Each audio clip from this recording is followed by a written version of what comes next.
अध्याय 5, जिसमें हव्वा एक महान और भावुक प्रार्थना करती है और सारा दोष अपने ऊपर ले लेती है। फिर आदम और हव्वा गुफा में दाखिल हुए और अपनी भाषा में, जो हमें अज्ञात थी परंतु जिसे वे अच्छी तरह जानते थे, प्रार्थना करने लगे।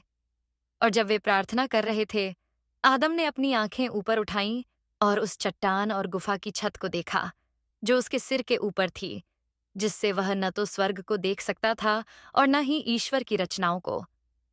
इसलिए उसने रोते हुए अपने सीने पर भारी प्रहार किया, यहाँ तक कि वह गिर पड़ा और मृत जैसा हो गया। और हव्वा बैठी रो रही थी, क्योंकि उसे विश्वास हो गया था कि वह मर चुका है। तब वह उठी, अपने हाथ ईश्वर की ओर फैलाए और उससे दया और कृपा की विनती करने लगी और कहा, हे ईश्वर, मेरे पाप को क्षमा कर, वह पाप जो मैंने किया, और इसे मेरे विरुद्ध याद न कर, क्योंकि केवल मैंने ही तेरे सेवक को बाग से इस खोए हुए राज्य में गिराया, उजाले से इस अंधकार में और आनंद के निवास से इस कारागार में। हे ईश्वर, इस तेरे सेवक को देख, जो इस प्रकार गिर गया है, और उसे उसके मरण से उठने दे, ताकि वह अपने उस अपराध के लिए रोए और पश्चाताप करे जो उसने मेरे कारण किया।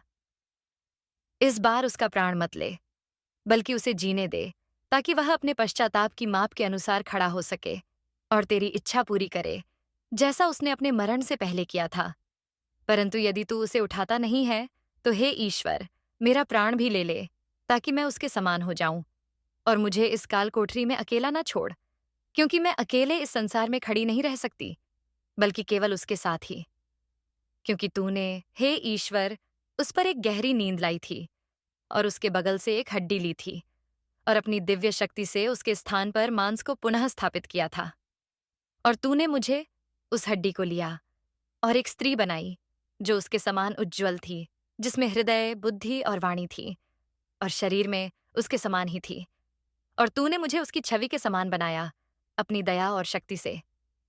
हे प्रभु, मैं और वह एक हैं, और तू, हे ईश्वर, हमारा सृष्टिकर्ता है। तू वह है जिसने हम दोनों को एक ही दिन में बनाया।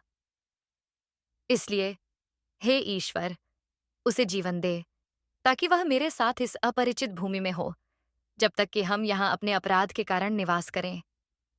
पर यदि तू उसे जीवन नहीं देना चाहता, तो मुझे भी, यहाँ तक कि मुझे भी उसके समान ले ले, ताकि हम दोनों एक ही दिन मरें।